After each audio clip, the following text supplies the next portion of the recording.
Secondary എക്സാമുകൾക്ക് തയ്യാറെടുക്കുന്ന കുട്ടികൾക്കായി 90+ my tuition ആപ്പിൽ പുതിയ അപ്ഡേറ്റ്. പ്രധാന വാർത്തയിലേക്കാണ് ന്യൂസ് ട്രാക്ക് ആദ്യം കടക്കുന്നത്. തലശ്ശേരിയിലും ഗുരുവായൂരിലും ദേവികുളത്തും നാമനിർദ്ദേശ പത്രിക തള്ളിയതിനെതിരെ BJP സ്ഥാനാർത്ഥികൾ നൽകിയ ഹർജികളിൽ ഹൈക്കോടതിയിൽ വാദം തുടരുകയാണ്. മതിയായ കാരണങ്ങളില്ലാതെയാണ് പത്രിക തള്ളിയതെന്നും കോടതി ഇടപെടണമെന്നും ഹർജിക്കാർക്കായി ഹാജരായ അഭിഭാഷകർ വാദിച്ചു. തെരഞ്ഞെടുപ്പ് മാറ്റിവെക്കാൻ പോലും കാരണമായേക്കാവുന്ന ഇടപെടൽ വരണാധികാരിയുടെ ഭാഗത്തുനിന്ന് ഉണ്ടായെന്നാണ് ഹർജിക്കാർ കോടതിയെ അറിയിച്ചത്. തെരഞ്ഞെടുപ്പ് നടപടിക്രമങ്ങൾ തുടങ്ങിയാൽ ഈ ഘട്ടത്തിൽ കോടതി ഇടപെടൽ ഒഴിവാക്കണമെന്നായിരുന്നു തെരഞ്ഞെടുപ്പ് കമ്മീഷന്റെ ആവശ്യം. വിശദാംശങ്ങൾ കൊച്ചിയിൽ നിന്ന് ശ്രീകാന്ത് നൽകും. ശ്രീകാന്ത്, കോടതി ചില ചോദ്യങ്ങൾ ഉന്നയിച്ചിട്ടുണ്ട്.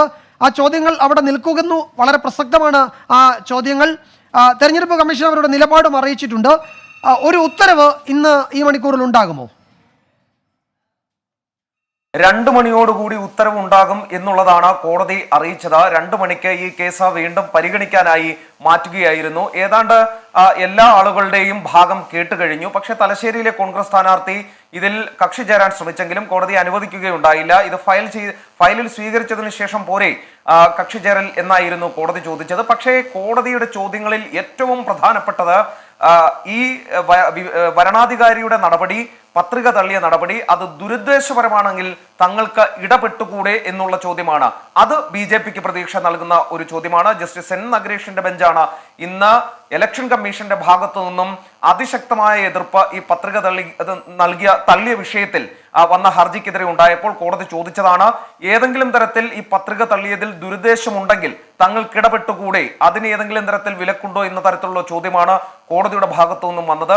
BJPക്ക് ഏറെ പ്രതീക്ഷ നൽകുന്ന ചോദ്യം കൂടിയായിരുന്നു ഇത്. പക്ഷേ തെരഞ്ഞെടുപ്പ് കമ്മീഷൻ പറയുന്നത് വരണാധികാരിയാണ് ഈ വിജ്ഞാപനം വന്നു കഴിഞ്ഞാൽ അവസാന വാക്ക്. ചില കോടതി വിധികൾ കൂടി ചൂണ്ടിക്കാണിച്ചുകൊണ്ടാണ് തെരഞ്ഞെടുപ്പ് കമ്മീഷൻ ഇത്തരമൊരു വാദം മുന്നോട്ട് വെച്ചത്. ഈ ഘട്ടത്തിൽ ഈ ഹർജിയുടെ നിലനിൽപ്പ് തന്നെ ചോദ്യം ചെയ്തിരിക്കുകയാണ് തെരഞ്ഞെടുപ്പ് കമ്മീഷൻ. 3 മണിക്ക് സ്ഥാനാർത്ഥി പട്ടിക തങ്ങൾ പ്രസിദ്ധീകരിക്കാൻ ഇരിക്കുകയാണ്. ആ ഘട്ടത്തിൽ ഇങ്ങനെയൊരു പ്രശ്നം ഉയർന്നു വരുന്നത് ഈ തെരഞ്ഞെടുപ്പിന്റെ സുഗമമായ നടത്തിപ്പിനെ തന്നെ ബാധിക്കും എന്നുള്ള കാര്യം ഇന്നും തെരഞ്ഞെടുപ്പ് കമ്മീഷൻ ആവർത്തിക്കുകയുണ്ടായി. പക്ഷേ കോടതി ഇതിൽ എന്തായാലും 2 മണിക്ക് ഉത്തരവിടും എന്നുള്ള കാര്യം ഏറെക്കുറെ ഉറപ്പായിട്ടുണ്ട്. പക്ഷേ ഹർജിക്കാർ ആരോപിച്ച പ്രധാനപ്പെട്ട ഒരു കാര്യത്തെ തെരഞ്ഞെടുപ്പ് കമ്മീഷൻ കൃത്യമായി എതിർക്കുന്ന സാഹചര്യമുണ്ടായി. അതായത് പിറവത്തും കൊണ്ടോട്ടിയിലും ഇരട്ട നീതി ഉണ്ടായി, അവിടുത്തെ സ്ഥാനാർത്ഥികൾക്ക് സമയം നൽകി എന്നുള്ളത്. പക്ഷെ അങ്ങനെ ഒരു സമയമേ നൽകിയിട്ടില്ല.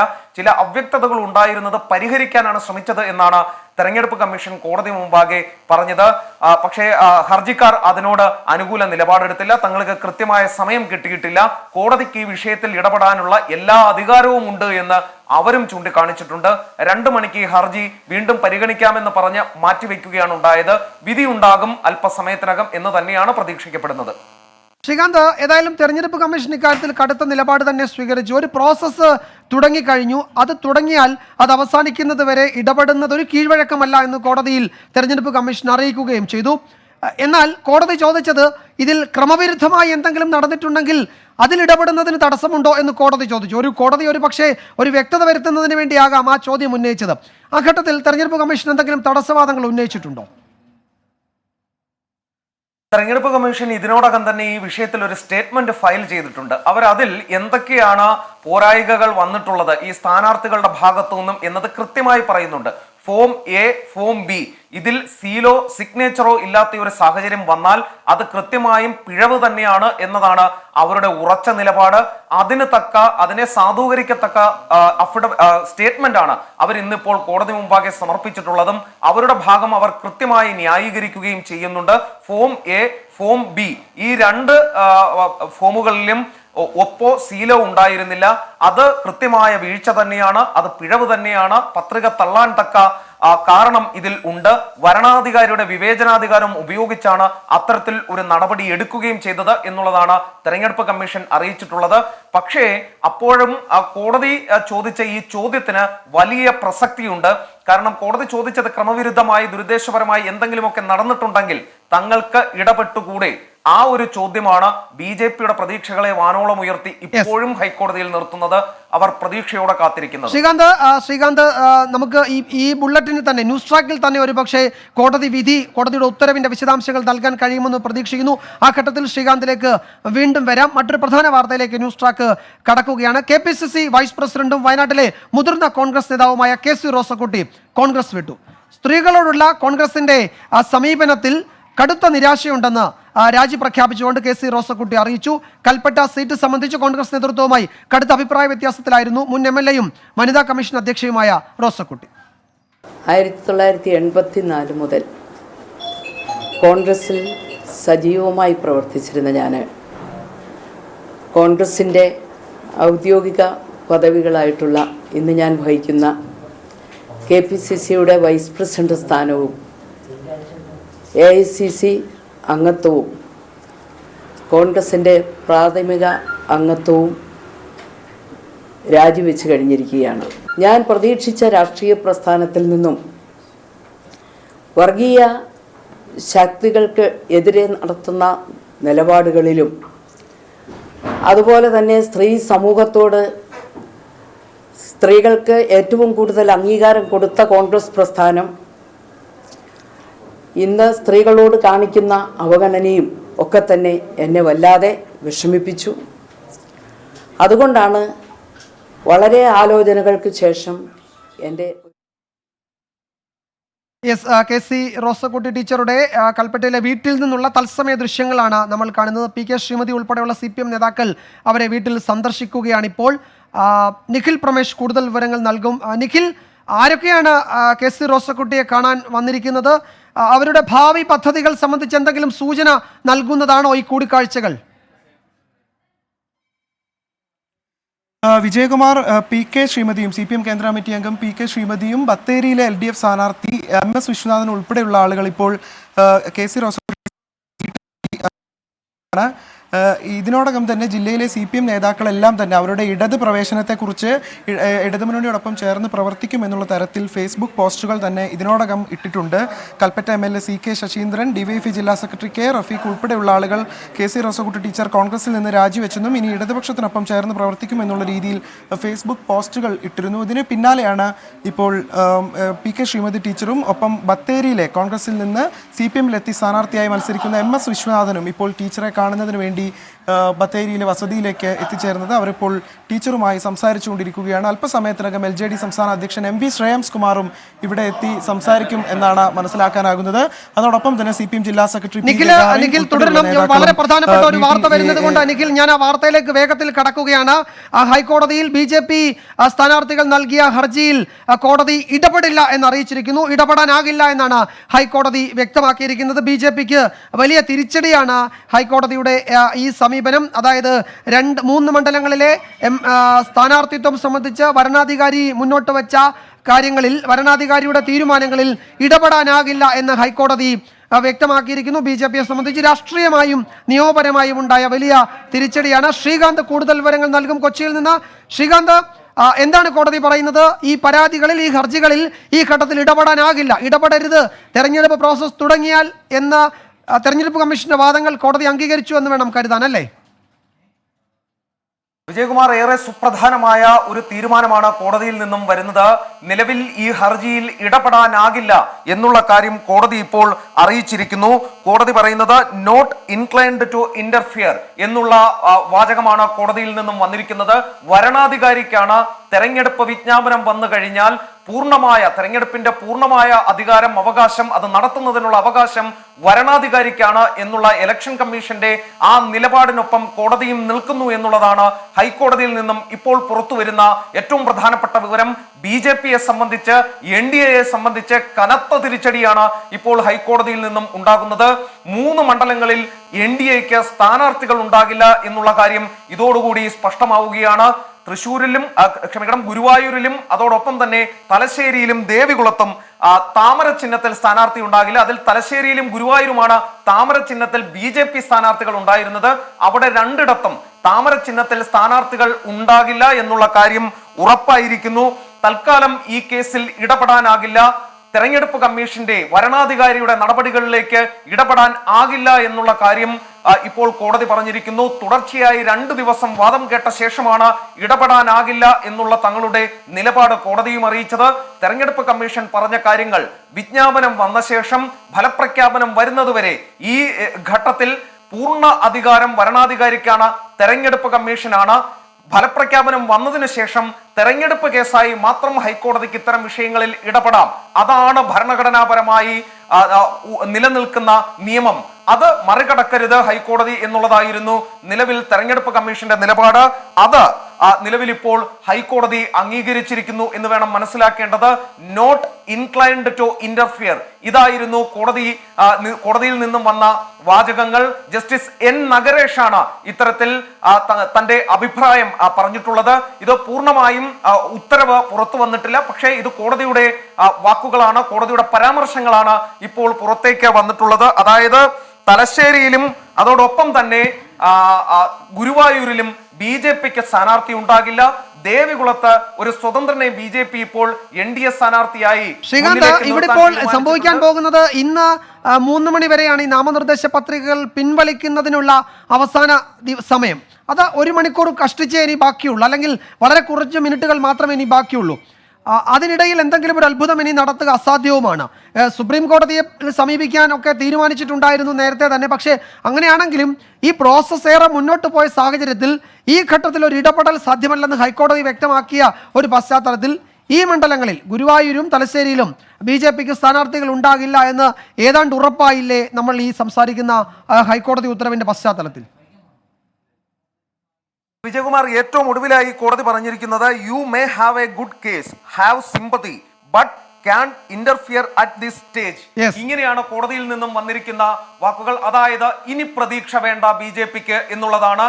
നിങ്ങളുടെ ഭാഗത്ത് ഒരു പക്ഷേ ന്യായം ഉണ്ടായിരിക്കാം, കോടതിക്ക് നിങ്ങളോട് സിമ്പതിയുണ്ട്. പക്ഷേ ഇപ്പോഴത്തെ ഈ അവസരത്തിൽ ഈ സ്റ്റേജിൽ തൽക്കാലം ഇടപെടാനാകില്ല. ഇങ്ങനെ തന്നെയാണ് കോടതി ഇപ്പോൾ വീണ്ടും പറഞ്ഞിരിക്കുന്നത്.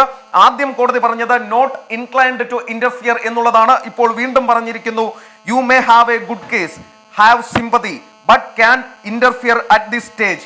ഇങ്ങനെയാണ് കോടതി പറഞ്ഞിട്ടുള്ളത്. അതായത് വിജയകുമാർ, തലശ്ശേരിയിലും ഗുരുവായൂരും താമര ചിഹ്നത്തിൽ സ്ഥാനാർത്ഥികളില്ല. അത് ഉറപ്പിക്കാവുന്ന കാര്യമാണ്. ഇനി അക്കാര്യത്തിൽ ഒരു ചർച്ച വേണ്ട. BJPയുടെ പ്രതീക്ഷകൾ അസ്തമിച്ചിരിക്കുന്നു. 3 മണിയോടുകൂടി അന്തിമ സ്ഥാനാർത്ഥി പട്ടിക തെരഞ്ഞെടുപ്പ് കമ്മീഷൻ പ്രസിദ്ധീകരിക്കുമ്പോൾ BJPയുടെ താമര ചിഹ്നത്തിലുള്ള സ്ഥാനാർത്ഥികൾ ഉണ്ടായിരിക്കില്ല എന്ന് തന്നെയാണ്.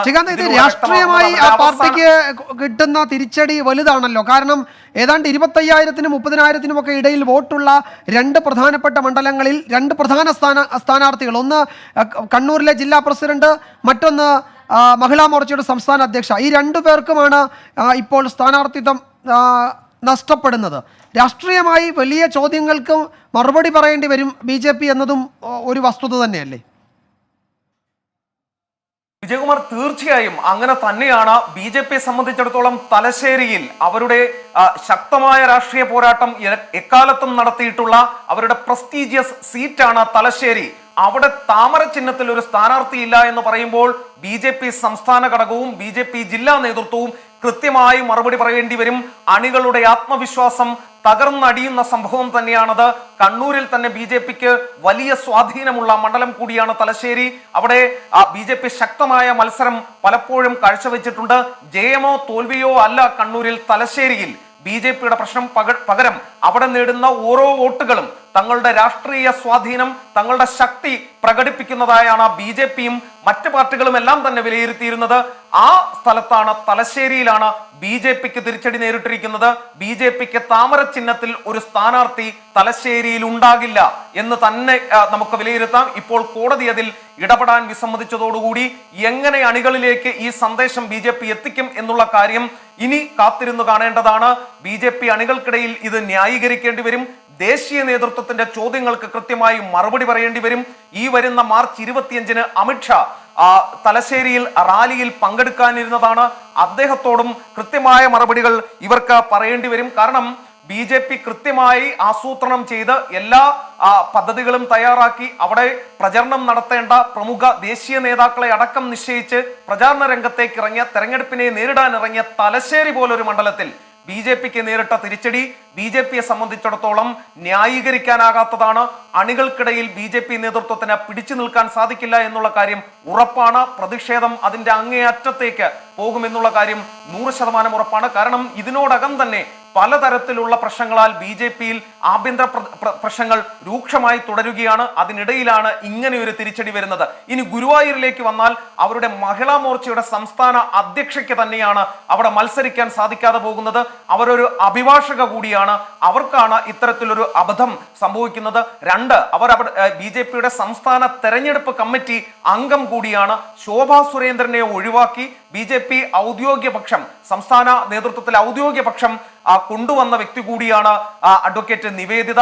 ആ അഡ്വക്കേറ്റ് നിവേദിത തന്നെ തെരഞ്ഞെടുപ്പിൽ നിന്നും പുറത്തേക്ക് പോകുന്നു, മത്സരിക്കാൻ സാധിക്കുന്നില്ല. തെരഞ്ഞെടുപ്പിൽ BJP സ്ഥാനാർത്ഥി ഇല്ലാതാകുന്ന ഒരു സാഹചര്യം ഉണ്ടാകുന്നു.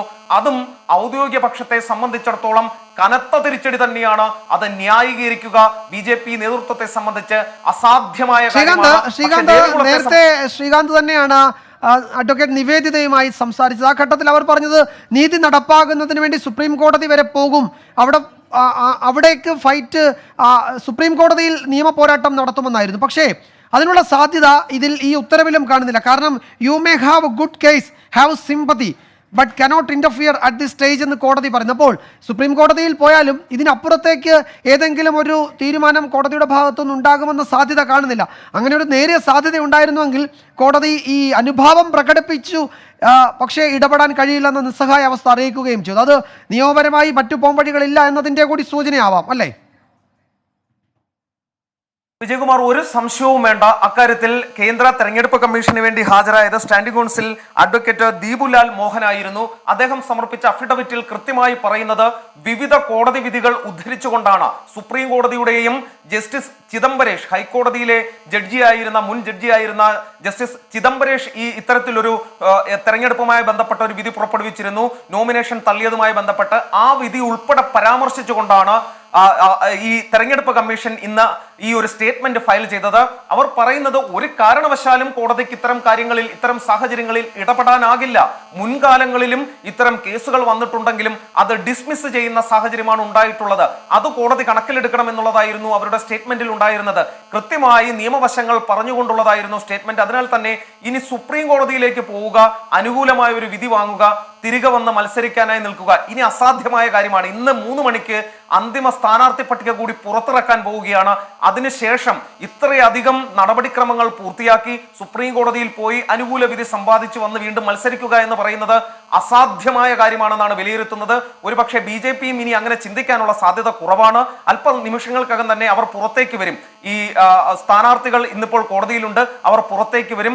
നമ്മുടെ പ്രതിനിധി അവിടെയുണ്ട്, അവരുടെ പ്രതികരണം നമുക്ക് എടുക്കാവുന്നതുമാണ്. ആ ഒരു നിമിഷത്തിൽ അവരുടെ ഭാഗം കൂടി കേൾക്കാം. പക്ഷേ മനസ്സിലാക്കാൻ സാധിക്കുന്നത് ഇങ്ങനെയാണ്, ഇനി സുപ്രീം കോടതിയിലേക്ക് പോയാലും ഇക്കാര്യത്തിൽ അനുകൂലമായ ഒരു വിധി ലഭിച്ചേക്കില്ല എന്നുള്ളത് തന്നെയാണ് മനസ്സിലാക്കാൻ സാധിക്കുന്നത്. ഇതോടൊപ്പം ചേർത്ത് പറയേണ്ട ഒരു കാര്യം കൂടിയുണ്ട്. ഇന്ന് കെ സുരേന്ദ്രന്റെ പ്രതികരണം മാധ്യമങ്ങൾ തേടിയപ്പോൾ അദ്ദേഹം പറഞ്ഞ ഒരു കാര്യമുണ്ട്. BJPക്ക് ഈ ശ്രീകാന്ത് തുടരുക. ഇപ്പോൾ ഗുരുവായൂരിലെ BJP സ്ഥാനാർത്ഥിയായിരുന്ന അഡ്വക്കേറ്റ് നിവേദിത ടെലിഫോൺ ലൈനിൽ ചേരുന്നുണ്ട്. അഡ്വക്കേറ്റ് നിവേദിത, ഹൈക്കോടതി വിധി വന്നു, വിധിയുടെ വിശദാംശങ്ങൾ താങ്കൾക്ക് ഒരു പക്ഷേ പരിശോധിക്കണമായിരിക്കും. എന്താണ് ഇനി ചെയ്യാൻ പോകുന്നത്?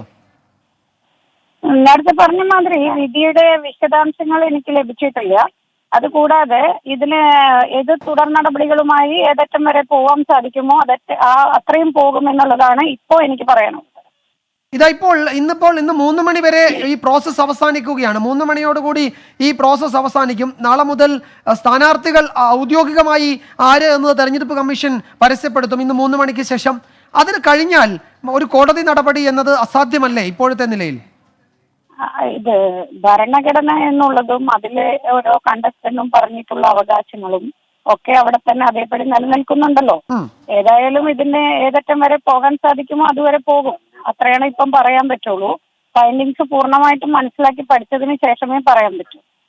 You may have A good case, have sympathy, but cannot interfere at this stage എന്നാണ് ഹൈക്കോടതി ഉത്തരവിലെ ഒരു പരാമർശം. അല്ല, അത് എന്റെ കയ്യിൽ കിട്ടിയിട്ടില്ല. യെസ്,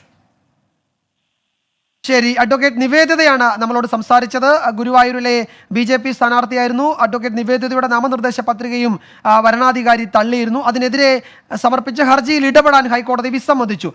ഇക്കാര്യത്തിൽ എന്ത് തുടർ നടപടി സ്വീകരിക്കണമെന്നത് നിയമവിദഗ്ധരുമായി ആലോചിച്ച് ഉത്തരവിന്റെ പകർപ്പ് പരിശോധിച്ച ശേഷം മാത്രമേ പറയാൻ കഴിയൂ എന്നാണ് അഡ്വക്കേറ്റ് നിവേദിത 24-നോട് പ്രതികരിച്ചിരിക്കുന്നത്. അവരുടെ ആദ്യ പ്രതികരണമാണ് ഈ ഘട്ടത്തിൽ വന്നത്. ശ്രീകാന്ത്, ഈ ഉത്തരവിന്റെ പകർപ്പ് ലഭിച്ച് അത് പരിശോധിച്ച് തുടർ നടപടി എന്നാണ് പറയുന്നത്. എന്തായാലും ഏതെങ്കിലും തരത്തിൽ പ്രതീക്ഷാനിർഭരമായി ഒന്നും ഈ സ്ഥാനാർത്ഥികളെ സംബന്ധിച്ച് BJPയെ സംബന്ധിച്ച് ഈ ഘട്ടത്തിൽ ഇല്ല, ഈ 2 മണ്ഡലങ്ങളിലും അല്ലേ?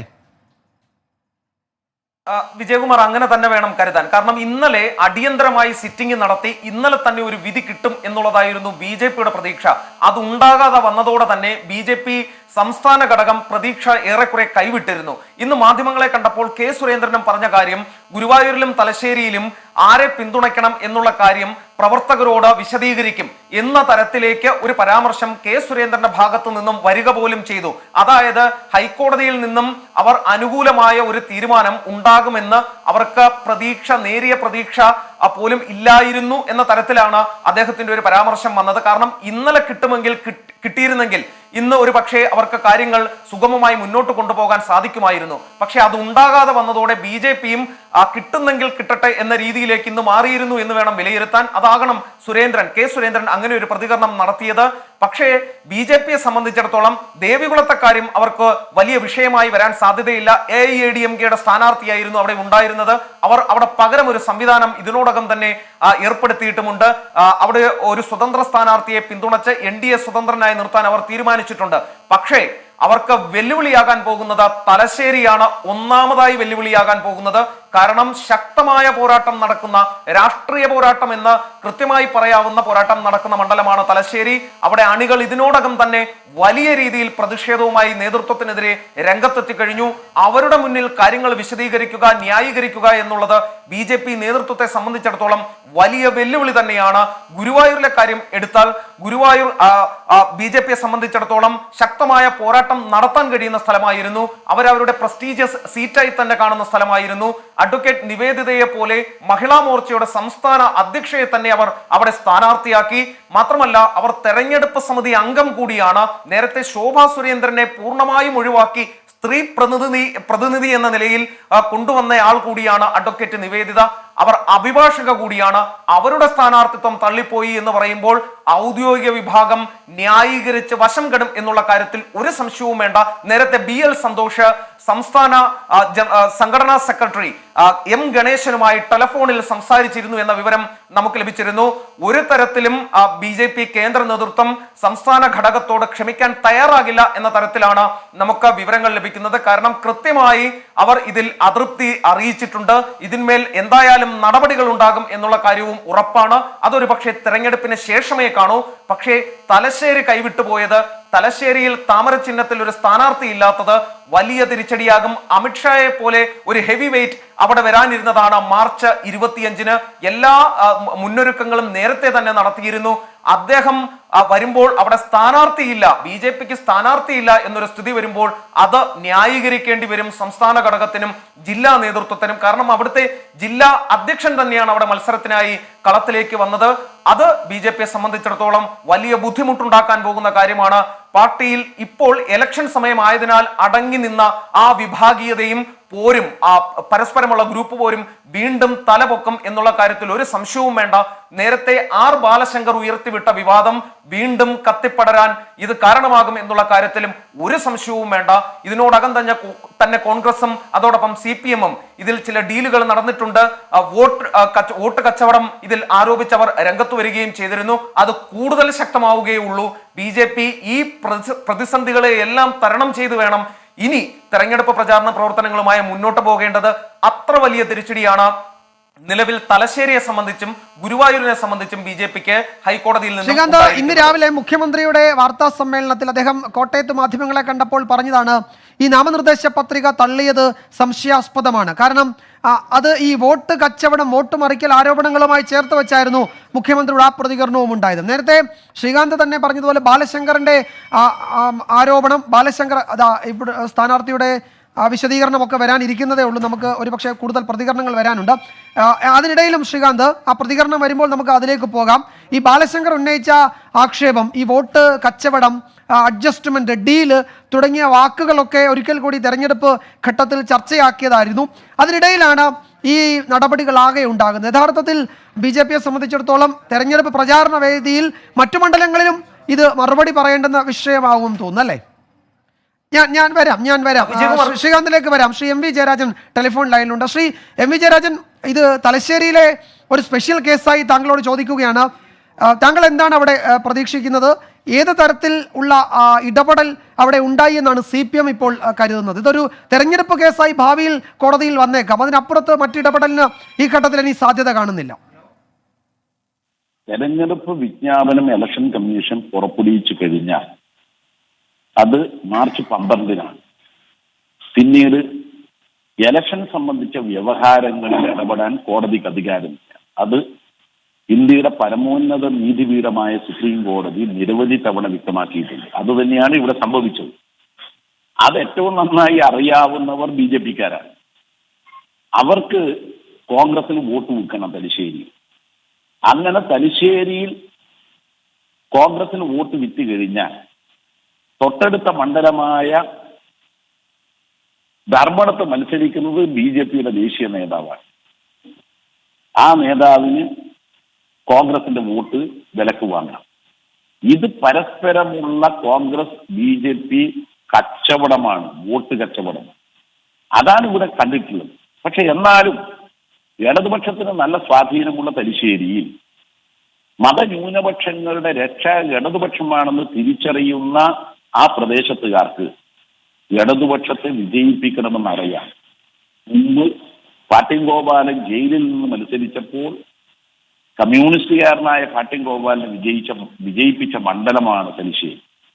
79 ഉപതെരഞ്ഞെടുപ്പിൽ രാജു മാസ്റ്ററെ വിജയിപ്പിച്ച മണ്ഡലമാണ് തലശ്ശേരി. അന്ന് എല്ലാവരും കൂടി ഇടതുപക്ഷത്തെ എതിർക്കുകയായി. ഇപ്പൊ കോൺഗ്രസും BJP ഒരുമിച്ച് നിൽക്കുന്നു. മതന്യൂനപക്ഷങ്ങൾ അങ്ങേയറ്റം ഉത്കണ്ഠയിലാണ് ഇത്തരം കൂട്ടുകെട്ടിനെതിരായി. അതുകൊണ്ട് UDF-ലുള്ള മതന്യൂനപക്ഷങ്ങൾ പോലും ഇടതുപക്ഷത്തിന്റെ വിജയത്തിന് വേണ്ടി രംഗത്ത് വരും. 7 സംസ്ഥാനത്തെ കോൺഗ്രസിന്റെ ഭരണത്തെയാണ് BJPയുടെ കയ്യിലേക്ക് കൊടുത്തത്. അങ്ങനെ കൊടുത്ത കോൺഗ്രസുകാർക്ക് തലശ്ശേരിയിൽ നിന്നൊരു പ്രത്യുപകാരം ചെയ്യണമെന്ന് BJPക്കാർക്ക് തോന്നി. അതുകൊണ്ട് നാമനിർദ്ദേശ പത്രിക സമർപ്പിക്കുമ്പോൾ അത് സംസ്ഥാന അധ്യക്ഷന്റെയും അഖിലേന്ത്യാ അധ്യക്ഷന്റെയും ഒപ്പ് മഷിപ്പേന കൊണ്ട് നൽകിയാൽ മാത്രം സ്വീകരിക്കുന്ന ഫോം Aയും Bയും അങ്ങനെയൊന്നും ഇല്ലാതെ, ഒരാളുടെ ഒപ്പില്ലാതെ ഫോട്ടോസ്റ്റാറ്റ് കോപ്പി കൊടുക്കുക എന്ന് പറഞ്ഞാൽ ഈ നോമിനേഷൻ പോലും പൂരിപ്പിക്കാൻ കഴിയാത്തവരാണോ MLA ആവേണ്ടത്? ഈ ചോദ്യം BJPയുടെ അണികൾ ചോദിച്ചുകൊണ്ടിരിക്കുക. അതുകൊണ്ട് ഈ കൂട്ടുകെട്ടിനെ അതിജീവിക്കാൻ ഇടതുപക്ഷത്തിന് തലശ്ശേരിയിൽ സാധിക്കും. ണെങ്കിൽ CPM ഭയക്കേണ്ടതുണ്ടെന്ന് തോന്നുന്നു. കാരണം ഏതാണ്ട് 25,000-നും 30,000-നും ഇടയിൽ വോട്ട് അവിടെ NDAക്കുണ്ട്. ഏതാണ്ട് അത്രയും വോട്ട് ശരാശരി ഇപ്പോൾ കാണണം. ആ വോട്ട് ഒന്നടങ്കം UDF-ലേക്ക് പോകുമെന്നാണോ താങ്കൾ കരുതുന്നത്? അങ്ങനെയാണെങ്കിൽ അത് വേറൊരു തരത്തിൽ CPM-ന് ആശങ്കയുണ്ടാക്കുന്നുണ്ടോ? BJPയുടെ വോട്ട് മുഴുവൻ കോൺഗ്രസിന് വിൽക്കാൻ വേണ്ടി BJPക്കാർ തീരുമാനിച്ചാൽ അത് മുഴുവൻ വിൽക്കാൻ കഴിയില്ല. 1. 2, കോൺഗ്രസിൽ ഗാന്ധിയൻ മൂല്യങ്ങളിൽ വിശ്വസിക്കുന്ന നിരവധി കോൺഗ്രസുകാരുണ്ട്. ഈ കോൺഗ്രസ് BJP കൂട്ടുകെട്ടിനോട് ആ ഗാന്ധിയൻ പാരമ്പര്യം ഉയർത്തിപ്പിടിക്കുന്നവർ ഗാന്ധി ഘാതകരായ ആളുകളുടെ കൂടെ നിൽക്കുന്നതിനോട് യോജിക്കൂല. കോൺഗ്രസ് മുന്നണിയോടൊപ്പമുള്ള നിരവധി മതന്യൂനപക്ഷങ്ങളുണ്ട്. ആ മതന്യൂനപക്ഷങ്ങൾ ഇത്തരത്തിലുള്ള അവിശുദ്ധ കൂട്ടുകെട്ട്, പ്രത്യേകിച്ച് BJP കോൺഗ്രസ് കൂട്ടുകെട്ടിനോട് യോജിക്കൂല. അവരൊക്കെ മാറി ചിന്തിക്കും. അതുകൊണ്ട് തന്നെ ഇടതുപക്ഷം തലശ്ശേരിയിൽ വിജയിക്കും. കഴിഞ്ഞ തദ്ദേശ തെരഞ്ഞെടുപ്പിൽ 1,00,000-ഓളം വോട്ടിന്റെ ഭൂരിപക്ഷമാണ് ഇടതുപക്ഷത്തിന് അവിടെ ഉണ്ടായത്. അതുകൊണ്ട് അശേഷം എനിക്ക് സംശയമില്ല, ഇവർ 2 കൂട്ടർ യോജിച്ചാലും ഇടതുപക്ഷം തലശ്ശേരിയിൽ വിജയിക്കുക തന്നെ ചെയ്യും. MV ജയരാജനാണ് പ്രതികരിച്ചത്. നന്ദി ഈ ഘട്ടത്തിൽ പ്രതികരിച്ചതിന്. ഏതായാലും ഈ വിഷയത്തിൽ വലിയ രാഷ്ട്രീയ വിമർശനങ്ങൾ ഉണ്ടാകുന്നുണ്ട്. BJP യെ സംബന്ധിച്ചിടത്തോളം കടുത്ത പ്രതിസന്ധി രാഷ്ട്രീയമായി ഈ കോടതി ഉത്തരവ് ഉണ്ടാക്കുകയും ചെയ്യും. ശ്രീകാന്ത് തുടരുന്നുണ്ട് കൊച്ചിയിൽ നിന്ന്. ശ്രീകാന്ത്, ഈ ഉത്തരവിന്റെ കൂടുതൽ വിവരങ്ങൾ ലഭ്യമായി തുടങ്ങിയിട്ടുണ്ടോ? നിലവിൽ ഈ ഹർജി നിലനിൽക്കുമോ ഇല്ലയോ എന്നുള്ളതായിരുന്നു പ്രധാനമായും കോടതിയുടെ മുന്നിൽ എത്തിയ ചോദ്യം. ഇത് നിലനിൽക്കില്ല എന്നുള്ളതായിരുന്നു നിലവിൽ കൃത്യമായി തെരഞ്ഞെടുപ്പ് കമ്മീഷൻ പറയുകയും ചെയ്തത്. ഇക്കാര്യത്തിൽ ഒരു കൺഫ്യൂഷൻ ഇപ്പോഴും നിലനിൽക്കുന്നുണ്ട് എന്നുള്ളതാണ് ഈ ഹർജിക്കാർ പറയുന്നത്.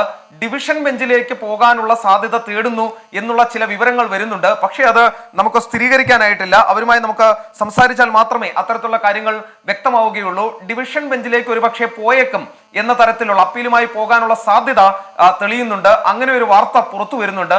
പക്ഷേ അല്പസമയം മുമ്പ് വിജയകുമാർ ആ സ്ഥാനാർത്ഥിയോട് സംസാരിച്ചപ്പോൾ അവർ പറഞ്ഞത് ഇത് പഠിക്കണം, അതിനുശേഷമേ ഉണ്ടാകൂ എന്നുള്ളതാണ്. ഒരുപക്ഷെ ആ ഒരു ടൈം എടുത്തേക്കും. പക്ഷെ ഇങ്ങനെ ഒരു സാധ്യത അവർ ആലോചിക്കുന്നുണ്ട് എന്നുള്ള വിവരം പുറത്തു വരുന്നു. പക്ഷേ അത് നമുക്ക് സ്ഥിരീകരിക്കാനായിട്ടില്ല. അവർ ആരും തന്നെ ഇതുവരെയും കൃത്യമായി ആ വിഷയത്തിൽ പ്രതികരിക്കാനും തയ്യാറായിട്ടില്ല. ഇത്തരം ഒരു ഹർജി നിലനിൽക്കുമോ ഇല്ലയോ എന്നുള്ളതായിരുന്നു ചോദ്യം. അത് എതിർക്കുകയാണ്. ഇത് നിലനിൽക്കുകയേ ഇല്ല എന്ന് തെരഞ്ഞെടുപ്പ് കമ്മീഷൻ പറഞ്ഞു.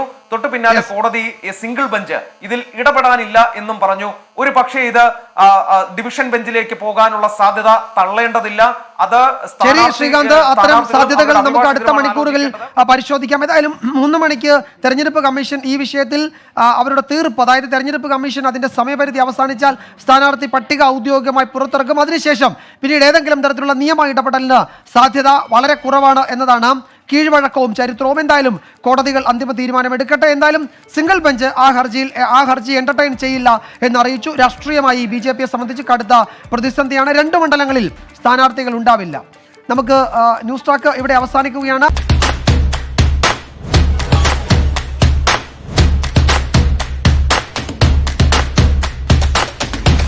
Number 1 election channel 24.